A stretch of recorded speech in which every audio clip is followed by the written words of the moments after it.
제가 우리 교회에 부임하고 나서 취미가 생겼습니다. 어떤 취미냐면 하늘을 쳐다보는 취미가 생겼습니다.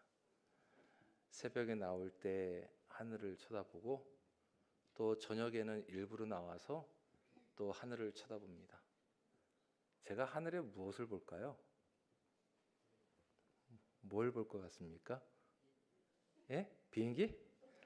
청주공항에 왔다 갔다 하는 비행기요? 예, 그것도 눈에 보이기도 합니다. 제가 보는 것은 수많은 별들을 봅니다. 도심에 있으면 여러 가지 빛 때문에 잘 안 보이는 별들이 우리 교회에서는 너무나 잘 보여요. 그래서 금성도 보이고요. 눈을 더 크게 반짝 뜨고 보면은 여러분 인공위성이 지나가는 것도 보입니다.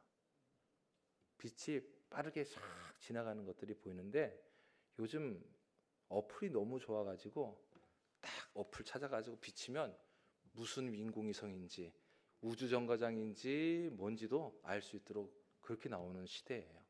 그래서 한 번은 우주정거장이 우리 사택위로 이렇게 지나가더라고요. 북두칠성, 카시오페아, 금성, 화성 등등 수많은 별들이 있어서 바라보면서 야, 참 하나님의 섭리가 하나님의 솜씨가 오묘하다라는 것을 다시 한번 깨닫게 됩니다. 그래서 넌센스 퀴즈 한번 내볼게요.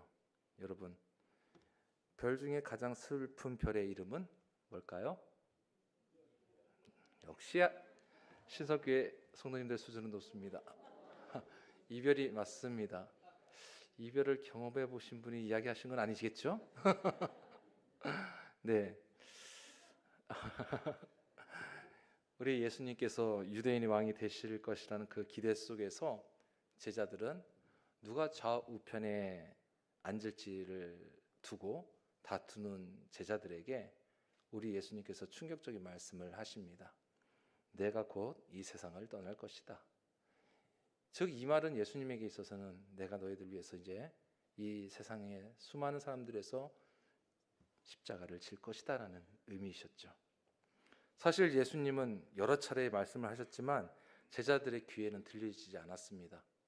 그들은 오직 예수님을 향한 그 세상의 기대와 욕망으로 바라보았고 따라다녔고요. 그리고 거기에 너무나 몰두해 있었습니다. 이제 제자들은 예수님이 세상을 떠나신다는 말에 당황하고 두려워합니다. 그런 와중에 베드로가 이야기하지요. 주님, 어디를 가시든지 제가 따라가겠습니다. 제가 죽을지언정 주님을 버리지 않겠습니다. 주님의 대답이 곧장 들려옵니다. 오늘 밤 닭 울기 전에 네가 3번 나를 부인하리라. 제자들은 큰 충격에 빠졌습니다. 그리고 근심하기 시작합니다. 그리고 마음 한편에 두려움이 찾아오기 시작합니다. 제자들이 근심하고 두려워하는 이유가 진짜 무엇이었을까요? 그 이유가 무엇이냐? 사람들이 근심하는 이유에 대해서는 크게 3가지를 이야기를 합니다. 첫 번째가 무지하기 때문입니다. 알지 못하기 때문이라는 것이죠. 제자들이 예수님께서 왜 십자가를 지셔야 하는지 그리고 또 어디로 가시는지를 그들은 몰랐습니다. 진짜로 몰랐기 때문에 그들은 두렵고 근심하게 되었지요. 예수님의 그 뜻을 알았다고 한다면 그들이 근심하기보다는 오히려 그들은 지금 이때가 기도할 때임을 알았을 것입니다. 두 번째는 세속적인 욕망 때문에입니다. 예수님을 통해서 세상의 큰 자가 되기를 원했던 그들의 욕망이 예수님이 떠난다고 하니 한순간 무너져 내리게 됩니다. 여러분, 대부분들의 인간의 근심은 바로 이렇게 세속적 욕망에서 비롯된다는 것을 우리는 알아야 합니다. 그리고 3번째 이유가 있습니다. 바로 외로움 때문입니다. 예수님이 떠나신다는 이 말은 즉 아이가 엄마의 손을 잡고 있다가 큰 대로에서 또 낯선 거리에서 잠시 엄마의 손을 놓친 것 같은 그리고 혼자 남게 되는 그런 두려운 마음, 바로 그런 마음이 들었기 때문이죠. 성도 여러분, 여러분들은 어떻습니까? 근심에 빠질 때가 여러분들도 있으십니다. 두려울 때가 있으시죠. 그러면 혹시 지금 겪고 있는 그 근심이 혹시 무지 때문입니까? 아니면 세속적인 욕망 때문입니까? 아니면 외로움 때문이십니까? 사람들은 종종 소원이 이루어지면 근심이 다 사라질 것 같다고 여깁니다. 그래서 그 소원들이 이루어지면 다 모든 것이 좋다고 생각할 거예요. 예를 들면 돈을 많이 벌고 출세를 하고 그리고 어느 정도 위치에 올라가고 하면은 다 근심이 사라질 것 같은 생각을 하게 됩니다. 그런데 어떻습니까? 돈을 많이 가지고 있으면 그 돈을 지키느라 걱정이 되죠. 출세하게 되면은 그 자리에서 버텨내기 위해서 더 걱정하고 그리고 그 자리를 유지하기 위해서 더 불안해합니다. 세상에 소원을 이루기 전에는 우리는 늘 그것을 갖지 못한 것에 대한 불만이 가지고 있었다고 한다면 그것을 혹 우리가 이루어서 가지게 됐을 때는 불만이 불안으로 바뀌는 것을 우리가 압니다. 그러니 근심은요, 형태만 바뀌어질 뿐이지 우리 안에 계속 있게 된다는 것이죠. 지금 제자들이 예수님이 떠나시겠다는 그 말에 근심하고 있는 거죠. 예수님은 그들에게 이야기합니다. 요한복음 14장 1절, 오늘 말씀 안 읽었네요.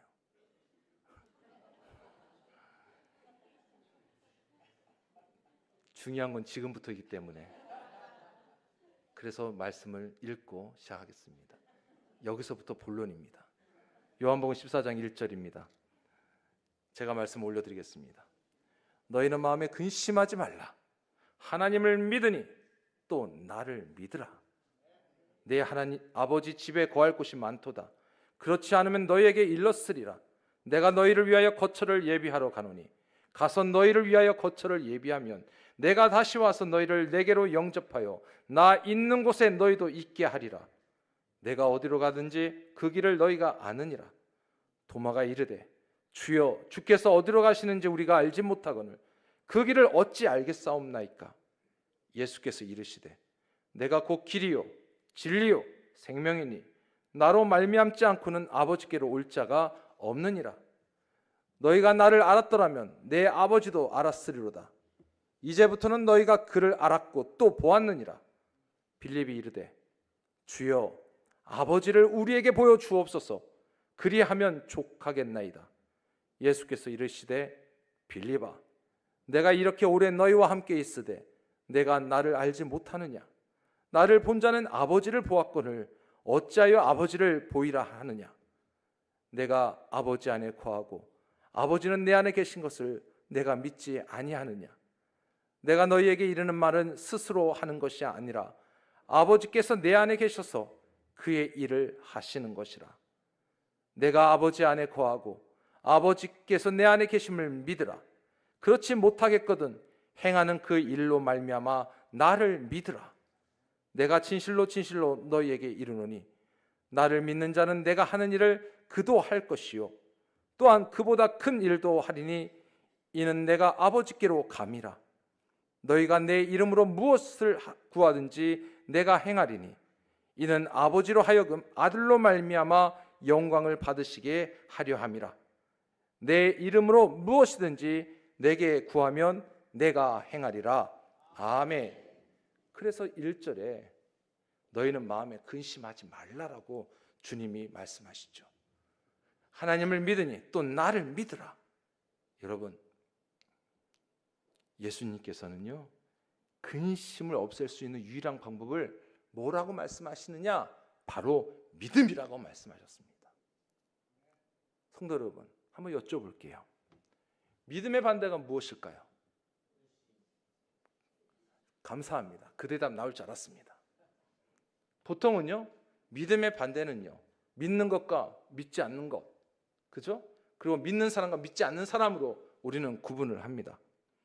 그런데 좀 더 생각해 보면 우리 믿음을 가진 우리들에게는요 우리들에게 있어서는 믿음의 배경을 이해하면서 그 믿음 안에서 믿음의 반대가 뭘까라는 것을 생각했을 때 우리에게는 불신이 아니에요. 무엇이냐? 우리 믿는 사람에게 있어서 믿음의 반대는 바로 두려움과 근심입니다. 이미 우리는 믿고 있는 자녀들이기 때문에 우리 안에 믿음의 반대는 두려움과 근심이라는 거예요. 하나님을 믿는다고 하면서 불안해하거나 근심하거나 두려워하는 것은 여러분 진짜 믿음이 아닙니다. 미국에서 실제 있었던 일인데요, 좀 오래된 일입니다. 한 할머니가 강도를 만났습니다. 강도가 침입을 해서 강도가 그 할머니를 살해하게 됩니다. 근데 그 할머니께서 마지막 순간에 이런 이야기를 합니다. 주님, 제가 이제 주님 품으로 갑니다. 이 짧은 이 한마디는 그 강도에게 크게 다가왔습니다. 그 범인의 이름이 줄리안 임페리얼이라는 사람인데 그 한마디가 그의 인생을 바꾸어 놓았습니다. 평안하게 마지막 생을 마감하는 그 얼굴과 더불어서 주님 품에 간다는 확신 가운데 있는 모습 속에 그는 자수할 수밖에 없었고 자수한 이후에 그도 예수님을 믿는 신앙인이 되었습니다. 그 할머니가 마지막 순간에 평안할 수 있었던 것은 이유가 어디 있을까요? 바로 늘 그 삶 속에 주님을 잘 믿는 믿음이 있었고 하나님을 끝까지 의지하며 살았기 때문입니다. 우리는 너무나 잘 알고 있습니다. 그 옛날 수많은 순교자들이 순교하시는 그 순간에도 담대하게 그 순교함을 당할 수 있었던 이유는 무엇일까? 바로 예수 그리스도를 온전히 믿었고 끝까지 하나님을 의지한 믿음의 결과가 아니겠습니까? 성도 여러분, 믿음은요 입으로 하는 게 아닙니다. 믿음은요 생각으로 하는 게 아닙니다. 믿음은 삶 전체에서 훈련되어야 하는 우리의 진짜 고백인 줄 믿습니다. 제자 빌립이 오늘 말씀에서 하나님을 눈으로 보면 믿겠다고 이야기합니다. 그런데 예수님이 말씀하시죠. 나를 본 자는 아버지를 보았다고 말씀합니다. 여러분, 우리 하나님께서 우리들의 시각과 우리의 감각으로 제한될 수 있는 분이 아니십니다. 만약 우리가 하나님을 완전하게 본다고 한다면 더 이상 하나님이라 할 수 없어요. 그 하나님을 알 수 있는 것은 무엇이냐? 우리 예수님이 말씀하신 대로 예수님은 하나님을 아는 진정한 길은 바로 주님과의 관계 속에서 알게 된다, 만나게 된다라고 오늘 말씀하고 계신 겁니다. 그 관계를 깨닫는 거예요. 여러분, 갓난아기가 엄마를 어떻게 알까요? 그 갓난아기가 엄마 누구 이름 석자를 알고 또 그 엄마의 성격을 아는 게 아닙니다. 갓난아기는 그저 엄마의 그 관계 속에서 내가 사랑받고 있구나라는 걸 깨닫기 때문에 엄마라는 걸 아는 겁니다. 여러분, 우리가 하나님을 안다는 것도 하나님께서 나를 사랑하고 계십니다라는 것을 깨달을 때 여러분 우리가 하나님을 아는 줄 믿으시기 바랍니다. 그 믿음이 곧 영생의 시작입니다. 주님도 그것을 가지고 기도를 하셨어요. 요한복음 17장 뒤에 보면 주님이 기도하시는 장면이 나오는데 그 장면에서 뭐라고 말씀하시냐? 영생은 곧 유일하신 참 하나님과 그가 보내신 자 예수 그리스도를 아는 것입니다 라고 친히 주님이 기도하시며 고백하고 계십니다. 예수님은 제자들에게 너희가 그 길을 알리라고 하셨습니다. 제자 도마가 다시 묻습니다. 주여, 우리가 주께서 어디로 가시는지 알지 못하는데 어찌 그 길을 알 수 있겠습니까? 라고 묻고 있지요. 그리고 주님이 대답하십니다. 말씀하고 계십니다. 내가 곧 길이요 진리요 생명이니 나로 말미암지 않고는 아버지께로 올 자가 없느니라. 아멘. 우리 예수님이요 단순히 어떠한 길을 가르쳐 주시는 분이 아닙니다. 우리 예수님 자신이 곧 길이 되십니다. 우리 예수님이 진리를 설명하고 계신 분이 아닙니다. 예수님 본인 그 자체가 자신이 진리가 되십니다. 그리고 우리 예수님이 생명을 주시는 분이 아니라 우리 주님 그분 자체가 바로 생명 되십니다. 믿으십니까? 아멘. 요즘 종교다원주의 문제가 크죠. WCC가 이 욕먹는 이유가 바로 종교다원주의의 성격을 들어가서 거기서 한쪽에 부류해서 그걸 받아들였기 때문에 WCC가 문제가 있는 겁니다. 종교다원주의의 핵심은 무엇이냐? 모든 종교는 결국 같은 길로 통한다는 겁니다. 모든 종교는 결국 한 길, 구원받는 길에 통한다는 게 종교다원주의자들의 이야기예요. 그런데 예수님이 뭐라고 하셨습니까? 나로 말미암지 않고는 아버지께로 올 자가 없느니라. 여러분, 이 말씀을 확실하게 믿으시길 바랍니다. 오직 이 말씀이 참된 진리인 줄 믿습니다. 어떤 다수의 의견에 의해서, 어떤 많은 사람들의 인기나 다수결의 그 원칙에 의해서 천국 가는 기준이 되는 게 아니라 주님이 말씀하신 대로 오직 생명 되시고 길 되시고 진리 되시는 그 예수님을 믿을 때만이 구원받는 사실을 분명히 믿으시기를 바랍니다. 예수님은 제자들에게 말씀하고 계시죠. 또 내 아버지 집에는 거할 곳이 많다. 여러분, 그 당시 유대 사회에서의 그들의 고정관념은 무엇이었냐면 하나님의 집에 갈 수 있는 사람들은 그저 바리새인들과 서기관과 같은 그런 유대인들만 갈 수 있다는 것을 강조합니다. 그래서 힘없는 이들, 세리나 장녀나 그리고 또 병든 자들은 그 자격이 없다고 이야기를 합니다. 그런데 우리 예수님은요, 그 사고를 완전하게 뒤집어 놓으셨다는 거죠. 하나님의 집은 누구나에게 열려 있다는 겁니다. 그 집은 매우 넓다는 거예요.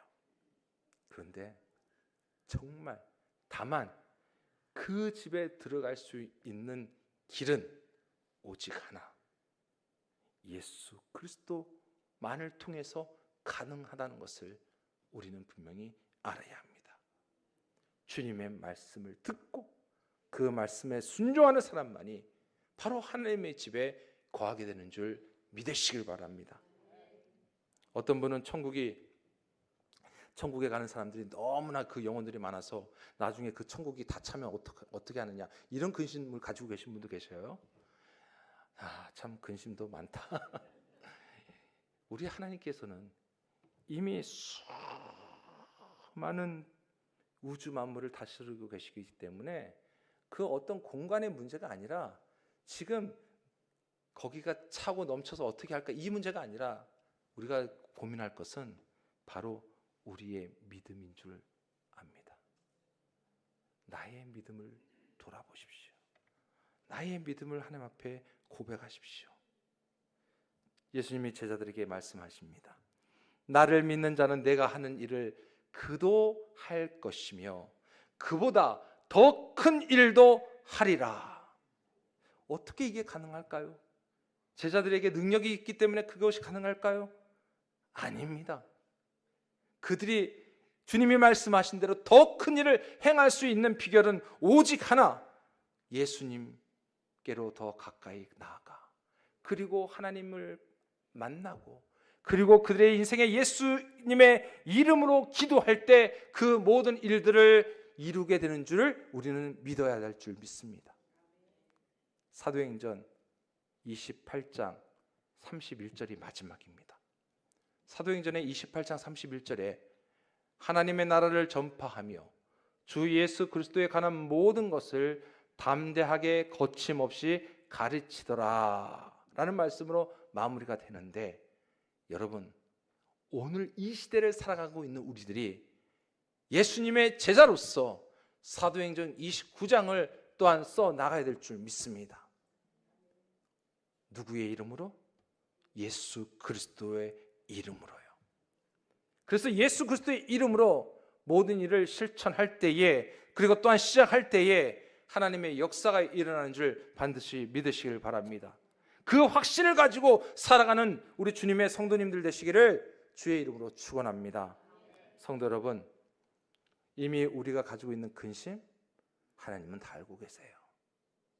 그리고 거기서 알고 계시는 게로 끝나는 것이 아니라 주님께로 더 가지고 나오기를 원하십니다. 주님이 말씀하신 대로 길과 진리와 생명 되시는 그 주님 앞에 가지고 나올 때 이 근심과 이 문제와 모든 것들이 해결될 줄 확실하게 믿고 예수님의 이름으로 기도할 때 하나님의 역사가 일어나는 줄 분명히 믿으시길 바랍니다. 그래서 여러분, 우리가 살아가는 동안 늘 우리는 고백해야 합니다. 어떤 고백을 해야 될까? 마지막으로 함께 따라해 주십시오. 나 주님과 함께 아버지 집에 가겠습니다. 나 주님과 함께 하나님께 가까이 가겠습니다. 나 주님과 함께 생명의 길을 가겠습니다. 아멘. 기도하겠습니다. 좋으신 아버지 하나님, 우리 믿음의 성도들이 주님과 함께 늘 언제나 걸어가며 하나님의 나라를 향하여 달려가는 주의 거룩한 백성들이 되게 하여 주옵소서. 그래서 주님, 우리 신성교회 모든 성도님들이 예수님의 이름으로 무엇을 하든지 구하는 대로 다 행하여지고 역사가 일어나는 우리 성도들의 삶이 되도록 하늘의 복을 더하여 주시옵소서. 예수님의 이름으로 기도드립니다. 아멘.